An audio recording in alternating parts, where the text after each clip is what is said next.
OK, we're going to start, though, with Manchester United, whose supporters might have been hoping for a quiet international break after that much-needed win over Sunderland. Not a jot of it, though. Minority owner Sir Jim Ratcliffe has said that he wants to give Reuben Amorim 3 years in the job to prove himself. At least he said that's what it'll take to prove himself. Asmir, 3 years for Amorim, do you think that's a good thing, bad thing, normal in football land? Not really. Well, I think it's a good thing for the manager, of course. I think to have the backing of an owner and having his long-term vision is it's fantastic for him. I think it's definitely not normal these days. I think most owners don't have too much patience with teams and they want to see immediate results. So I think for an owner to come out so publicly to back the manager in this long-term fashion is quite unusual these days. So I think for him it's a positive thing. Yeah, I mean, it's quite heartening to see such a vocal support, as you said. But if they go and lose their next 3 games, does that all become quite irrelevant, do you think? It could all change. It could all change. I think this day and age in football, as we said earlier, it's about instant results and change. And I think as ultimately football is a results business. We all know that. We live and die by our results. And I think that's the same for Reuben Amorim. So I think for him, he has to continue to win. I know he's won 3 home games in a row, which again is a step in the right direction for him and his team. But I think ultimately he needs to keep winning. He needs to keep the supporters on side as much as he can. Yeah, exactly. You and mentioned he has to wins. keep the belief from the supporters and the players. And I think it's going to be very difficult because obviously Liverpool away is the next game for them. And that's going to be a tricky one with Liverpool wanting to bounce back as well. So he needs to keep winning, needs to keep getting results, and there's no getting away from that. Yeah, I mean, they look tough fixtures, like you say, Liverpool next. They may or may not. I mean, Liverpool aren't in the greatest vein of form at the moment. So if they got a victory over Liverpool, that would go some way in making a bit of a statement, wouldn't it? Would be huge. Would be huge. I mean, it's maybe a time, not the worst time to play Liverpool with recent results, but at the same time, you know, Liverpool could be that wounded animal coming back after this international break, really wanting to kick on. So I think those games, Liverpool against Manchester United, they're always going to be heated. There's always going to be special occasions, no matter the run of form each team is on. So I think it'll be a big challenge for him and his team, and you know, there's no getting away from it. Even Brighton after that is a difficult game, so he needs to continue to collect points. Asmir, we've seen a lot of Plan A from Reuben Amorim. Do we need to see Plan B if he's to survive 3 years?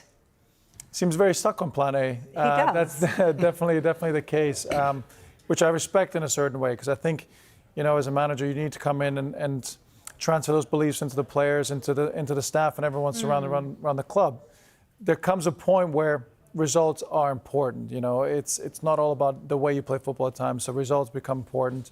At what point does he shuffle the deck a little bit, maybe changes and makes certain adjustments to get more and more results? Now, I think for him, he's brought in certain players, he's made changes on the playing front and within the squad to bring players in for that system. So for him, it's a big call. It's a big call. Like I said, I really respect the philosophy and the fact that he's sticking to it.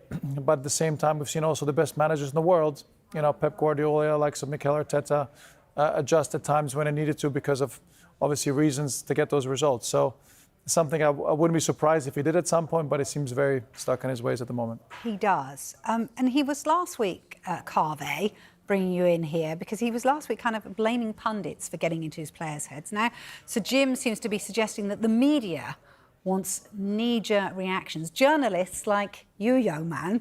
Have you and the rest of the media, do you feel, been calling for his head or calling for him to go? Do you feel that's fair?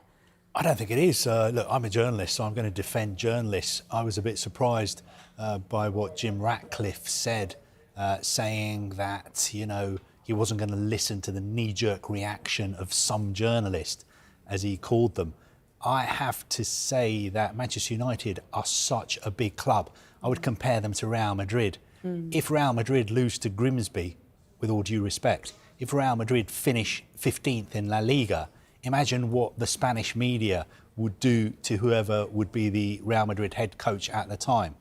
For what it's worth, I think the media have been very, very fair to Reuben Amorim. I think if you're covering Reuben Amorim, all you need to do is go to his news conferences. You don't really need to make up stories, just report what he says, because he's the one who comes up with the sound bites. So in short, I do think Jim Ratcliffe was a little bit unfair to journalists, because I think the journalists who are covering United have been fair and impartial. OK, there's been a few comments. I think Jamie Carragher a couple of weeks ago said he expected Reuben Amorim to lose his job But even then, he said, look, it's not something that he likes to talk about. He was just asked a question and he gave an honest response. Just finally on this, are we being a little bit, and I know I might be part of the Journalists Guild as well, but are we being a little bit naive as journalists when a manager comes out and says, some days I want to quit? You know, he wasn't quite saying that. I know it was a great soundbite for everyone to go, Amorim says he wants to quit and, you know, he hates some of his players. But are we kind of like taking him on face value when perhaps, because he's being so honest, we should actually read between the lines of those comments and say, well, maybe he didn't quite mean to say that. But he's saying a lot of these comments. It's not just a one-off. I think, I go back to my point about Real Madrid. If you're the head coach of Real Madrid, you have to keep a lid on it. You know, Sir Alex Ferguson always used to say, when you're the Manchester United manager, you can't feed the beast. When you go into a press conference, you should dictate what you want to say. You shouldn't get led up the garden path by a journalist. But maybe he's been a nouveau kind of type of manager that actually wants to be a bit more honest with. Well, I'm not sure that's going to work at Manchester United, because if you speak to any sports editor, they will tell you that you will never go wrong by filling your sports pages with stories about Manchester United. Everything is a story at Manchester United, and you don't need to feed the beast, in the words of Sir Alex Ferguson. All right, let's turn our attention to another top journalist. Dave Reed is at the big screen to examine some of those claims about Amorim. Start over to you, journalist Dave. Thank you, Vicky. Thank you. Yes, Sir Jim Ratcliffe has compared Reuben Amorim and Mikel Arteta, saying that the Arsenal manager had a miserable time over the first couple of years at Arsenal. Amorim has now managed 50 games at Manchester United, so we can compare his start to that of Mikel Arteta. Now, the first thing you're going to notice here is that Arteta had a better win rate. Amorim has won 8 fewer games than Arteta did in his first 50. They've scored a similar number of goals here, but it's the goals against which you'll see a major difference. Amorim's team has conceded 28 more goals than Arsenal did, and they've really struggled for clean sheets as well. They've conceded more than twice on 21 occasions, including against Grimsby and Burnley just this season, and they've conceded 3 or more goals on 9 occasions as well. They let in 4 at Newcastle and Brentford at the back end of last season. It's those heavy defeats which are harder to stomach for ex-players and, of course, the supporters as well. So Mikel Arteta built his side from the defence first, and he also showed a degree of flexibility. As you'll know, yes, we are talking about that formation again. Amorim has used a 3 at the back system in every game in charge so far. Arteta, on the other hand, used 6 different formations, including a 3 at the back, in his first 50 games. He went on record to say that ideally he wanted to move towards a 4 at the back setup, but that the players at Arsenal that were currently then at his disposal suited a back 3 or 5, and it allowed his attacking players to be in better areas of the pitch to exploit their skill set. Reuben Amorim has done something slightly different. And just to give you an idea of how things can change, this is Arteta's lineup for his 50th game in charge. Only Gabriel and Ødegaard remain. How different then might we see a Reuben Amorim lineup in a couple of years' time?